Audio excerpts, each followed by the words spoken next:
Why is this even necessary? Why did SpaceX ditch the legs? The advantages of catching Starship. Ship 30 rolls out for a static fire. Booster 13 undergoes cryo testing. Can SpaceX hit 144 launches in 2024? And Rocket Factory Augsburg is getting close to launching RFA One. My name is Felix, welcome to What About It. Let's dive right in. Starship updates. Can you feel it? That's right, you can smell Flight 4 in the air. Despite this, it looks like the main focus is actually Flight 5. They want to catch that booster. Wanna know why they don't just use landing legs? I knew you would. Sit back and enjoy. The modernization of the gateway to Mars continues. Over the past few days, the LR-11000 crane known as Marvin has wandered throughout the launch site. This left us wondering what Marvin's next task would be. And let me tell you, the outcome was entirely unexpected. The crane was lowered inside the orbital launch table, a move that confused many of us. However, thanks to the shots from our photographer John, the purpose of this unusual move became obvious. Yep, pretty obvious. Marvin was handling a small plate, which fit perfectly into a hold-down clamp. It's very likely that this was part of a verification process to ensure everything was correctly fitted. Alternatively, it was a test to see if the clamp could handle the expected upward force. Interestingly, only a single clamp was checked. One ping only. Mother of God. This test was likely linked to replacing all 20 linkages, which limited the maximum extension of the Starship's hold-down arms. Why did just one clamp undergo testing? It's possible they'll return to check the others later, or it might remain one of those little Starbase mysteries only time will tell. However, currently the most attention is directed towards the chopsticks, which are being prepared for a potential super heavy catch attempt. Looking at the external side of the arms, you can see white spots all over them. Possibly for refurbishment reasons. SpaceX has applied primer around the mounting points of the various conduits, which will likely be painted black to match the rest of the chopsticks. We've also witnessed several movement tests of the arms, some with quite impressive acceleration. Unfortunately, the vibrations are still there. Speeding up one such test revealed that it's not just the moved arm oscillating. The entire Mechazilla carriage vibrates, transmitting these vibrations to the second arm. That is less than ideal when you need this level of precision. So can they solve this? Maybe. One possible solution could be PID tuning. A proportional integral derivative controller is a feedback mechanism that monitors output to detect errors and adjust inputs accordingly. For example, starting the movement at 100% and gradually reducing it might produce fewer vibrations while achieving a similar result. By tweaking the individual components of the PID, different combinations can be tested to find the one that performs best. Another approach that has been suggested in the comments by one of you involves using a technique known as input shaping. This concept should be familiar to those who own 3D printers. Essentially, this method involves recording how a system behaves under normal operating conditions and then applying an algorithm to eliminate unwanted movements. Let's explain this concept by showing Mechazilla's arms moving the super heavy booster. Imagine the chopsticks grabbing the booster and moving it sideways, resulting in the arms completing 10 small swings from left to right in 1 second. This translates to a frequency of 10 Hz. You can then run this frequency through an algorithm, which in this case is likely a zero vibration or ZV algorithm. The algorithm processes this information and outputs a movement command split into 2 phases.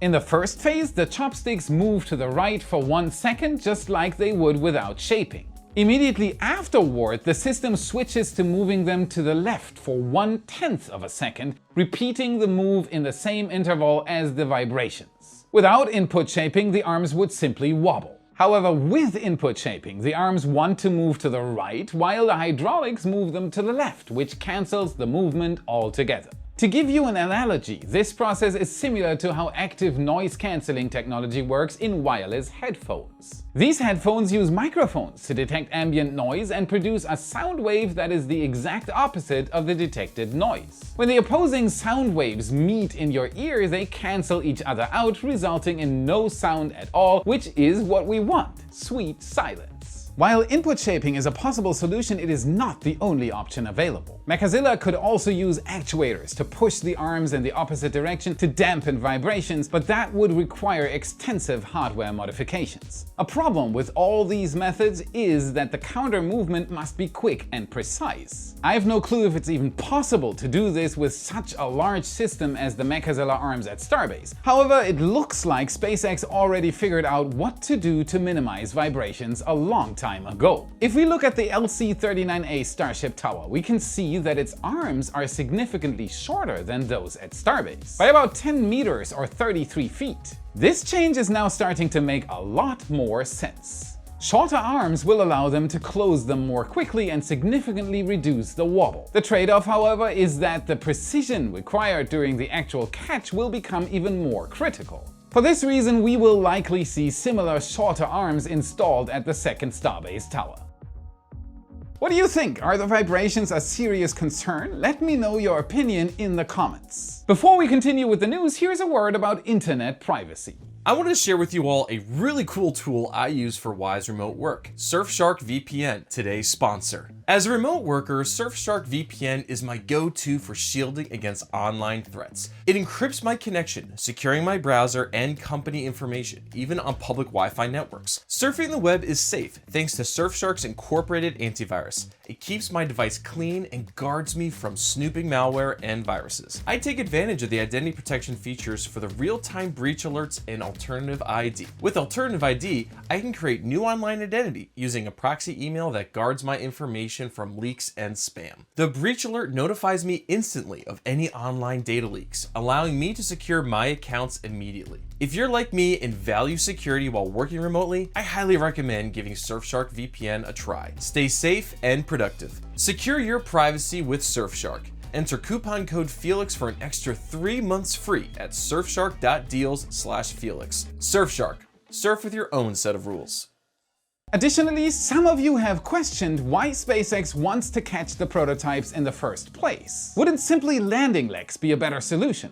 Excellent question. It depends. For the ship, using landing legs makes sense. It will need them for lunar and Martian surfaces where there are no launch towers, and they would also be necessary for military versions of Starship intended for delivering cargo to remote locations. However, the situation with the booster is a bit more complicated. Given its immense size and weight, the legs must be highly robust, leading to several challenges. First, there's the issue of mass constraints. Starship's design philosophy focuses on reducing mass, not adding it. The landing gear includes the legs, but also the necessary structural reinforcement in the aft section where they are attached. Moreover, this could require additional engine shielding, which SpaceX wants to eliminate in the V2 Starship.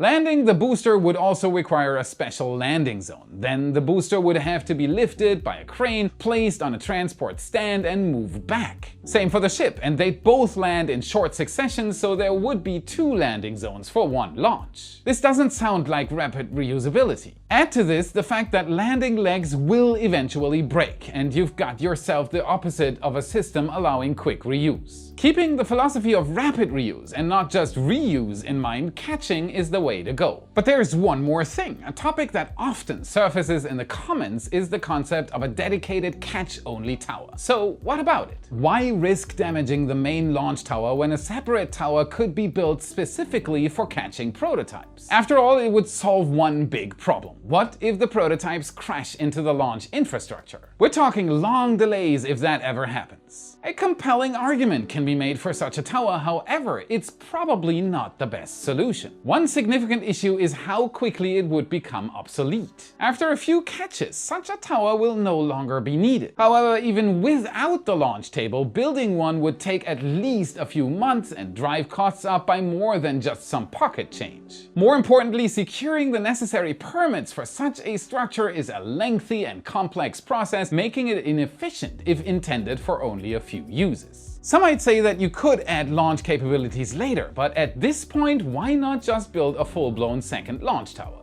On the other hand, SpaceX has taken such massive risks before, like betting that the concrete at the launch pad would withstand the forces of the first launch, it didn't. Similarly, the first catch attempt could reveal that this wasn't the best idea, resulting in the construction of a catch-only tower. However, if the first catch successfully uses the existing tower, it would be a monumental leap forward in the Starship program. That's the problem with high risk taking. You don't know before you've done it. Believe it or not, SpaceX is already preparing the vehicles for the mission featuring the first catch attempt. As mentioned in the last episode, the road at Starbase was scheduled to close on April 29th for the potential rollout of Ship 30. However, even though they did roll the ship out, which we'll talk about in a minute, this closure was used for an entirely different and essential purpose: testing the new tank farm. It looks like using a transportation closure instead of the typical testing one allowed them to conduct necessary checks while keeping the beach access open. Sneaky. Following this, another road closure was announced for May 1st. At first, we saw more ground support equipment testing. A few hours later, however, activity ramped up. The shiplifter was transported to the launch site, Ship 30 was placed on a transport stand, and eventually it made its grand exit from the second megabay as captured by our photographers. As expected, the prototype traveled down Highway 4 and entered the suborbital site where it was lifted onto Test Stand B. The ship test campaigns are now so routine that we can predict what will happen in the days ahead. The process typically starts with a spin prime test, where liquid oxygen is cycled through the Raptor engine's turbopumps to verify if everything is working correctly. Following this, we can expect the first static fire a week or so later. This one involves igniting all 6 Raptors for just a few seconds. If everything goes according to plan, the next step might include a new element to the test campaign: an in-space burn simulation. This test focuses on a single engine and utilizes fuel from the header tanks, not the main ones. After these 3 tests, the prototype should return to the build site for finishing touches. A possible change in this process would be to skip the spin prime test and proceed directly to the static fire. This was previously done during testing of Booster 10, so I wouldn't be surprised to see it done with the ship. Speaking of boosters, let's talk about some incredible stuff happening at Massey's. Here we find Booster 13, the Super Heavy designated not for the 4th, not for the 5th, but the 6th Starship launch. On April 26th, it underwent a cryo test of its methane tank. The only remaining test before it could return to the production site was the cryogenic test of the oxidizer tank, which was successfully completed on April 29th. With these tests over, Booster 13 is now ready for engine installation and will soon return to the first megabay. It is incredible to see these boosters go through their cryo testing so effortlessly. Reliability has gone up so much since the first SN tests. What do you think is waiting for us during Flight 6? Another catch attempt or maybe a complete orbit? Place your bets in the comments. Now, before I give you a complete rundown on SpaceX's stunning Falcon 9 success in April, we've looked into our channel metrics, and there are over 2 million returning monthly viewers who have not subscribed yet. Help us improve the channel even further by double checking that you've hit that subscribe button so you don't miss our updates. While you're at it, give us a like and become a wise supporter for exclusive SpaceX updates. You get access to daily Starbase photo galleries, including satellite, aerial, and ground photos of SpaceX's progress, and countless other extras on top. And no matter how much you decide to give, everyone gets the same supporter content and access. You decide what you want to give. And just as a reminder, on April 19th we've launched Y Live. You may have seen snippets from these cameras before, but now you can watch them 24/7. We have cameras at Starbase and Port Canaveral. And not just that, we live stream heli flights and show pictures, launches, tests, and interviews. It is packed. Thanks for watching. Okay, back to the news. Falcon 9 did it all.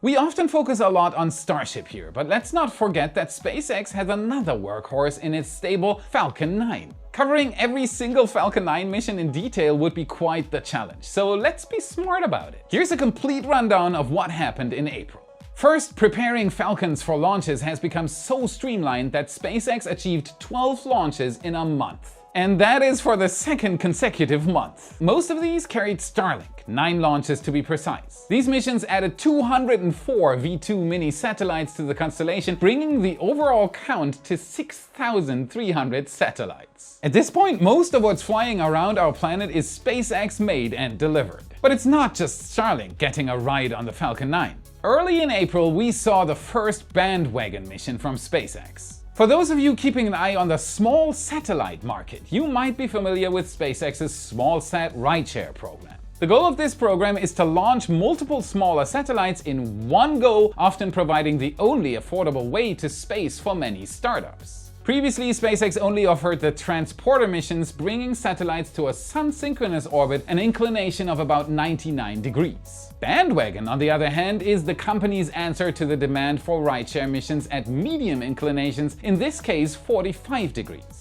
Additionally, in April, SpaceX was able to help out the European Space Agency. This time, booster B1060 took over the job of Ariane 6, which isn't flying yet, launching the 2 Galileo L12 satellites. These satellites are part of Europe's counterpart to GPS, or Global Positioning System, owned by the US. Unfortunately, because the target orbit for these satellites was unusually high at over 23,000 kilometers or 14,300 miles, the booster had to give them an extra push, ending its life in the ocean. Rest in peace, B1060. On a brighter note, SpaceX is already working towards certifying boosters for up to 40 flights. With all these missions in April, Falcon 9 has now reached a total of 43 launches this year. This is an insane number, especially considering that no other company or country is even close to matching this achievement. So does this set SpaceX on track to meet their ambitious goal of 144 flights this year? Well, it is complicated. If SpaceX were to maintain its current pace of 12 Falcon launches per month, they would fall just 5 missions short. However, their goal is to increase the launch cadence to 13 flights a month before the end of 2024. If they manage to ramp up this rate by July, they could indeed hit the 144 launch target. The only issue? July is in less than 3 months from now. Another way of hitting the target would be to include Starship flights. They could hit that number with 4 or 5 more launches this year, even with just 12 per month, you know? Ultimately, whether or not they achieve this goal doesn't really matter, since SpaceX also holds the current record for most launches in a year. At this point, they are just flexing on the industry. You might think that around 140 launches per year is the limit. Surely there's no room for improvement, right? There's always room for improvement. I wouldn't be surprised if in 2025 SpaceX manages to hit 180 or even 200 launches. How's that possible? Well, let's take a look at pictures taken for us in collaboration with our friends at SkyFi.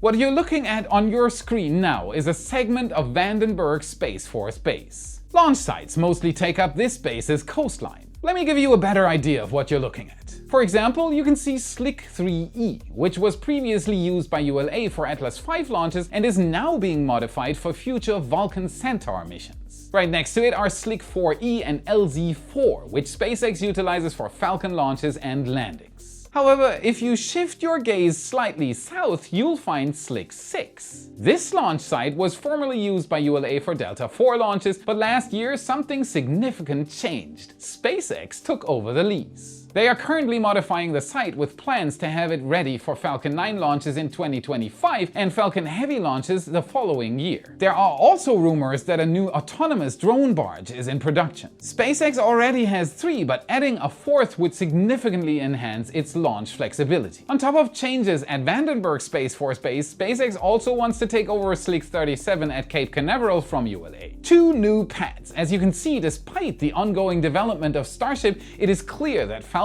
isn't going anywhere. Well, except for space. So many times that it will look surreal. It's just a matter of time until it reaches 200 or 300 launches a year. You can learn more about SkyFi at app.skyfi.com/explore. Fantastic website, it's incredible to see what can be done with satellite imagery. Thank you SkyFi, you guys rock so much, worth a click. Lastly, let's turn our attention to Europe, which might soon see the debut of a new orbital rocket. One made in Germany. You know, I'm originally from there. If you've been watching What About It, you're probably familiar with Rocket Factory Augsburg. They're developing a low-cost space capsule called Argo and their rocket, the RFA One. At 30 meters or 98.5 feet tall, this rocket is designed to deliver up to 1,600 kilograms or 3,500 pounds to low Earth orbit, outperforming the likes of Firefly Alpha or Rocket Lab's Electron. All of that for about $3.2 million.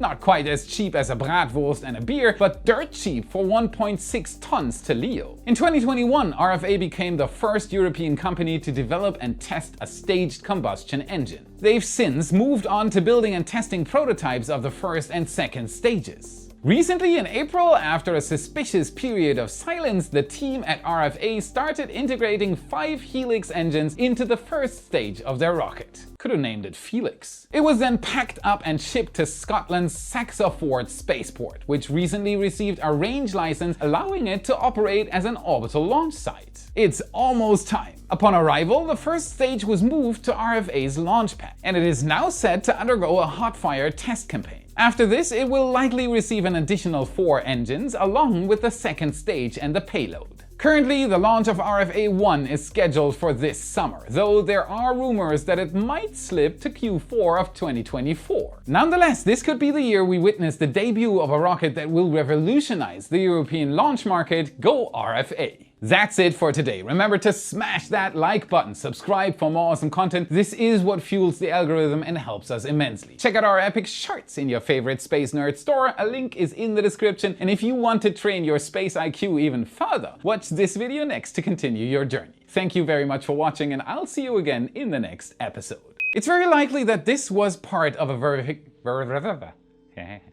I need to do this. Combinations. Excuse me? Yes! I love you too. Oh, before you done it.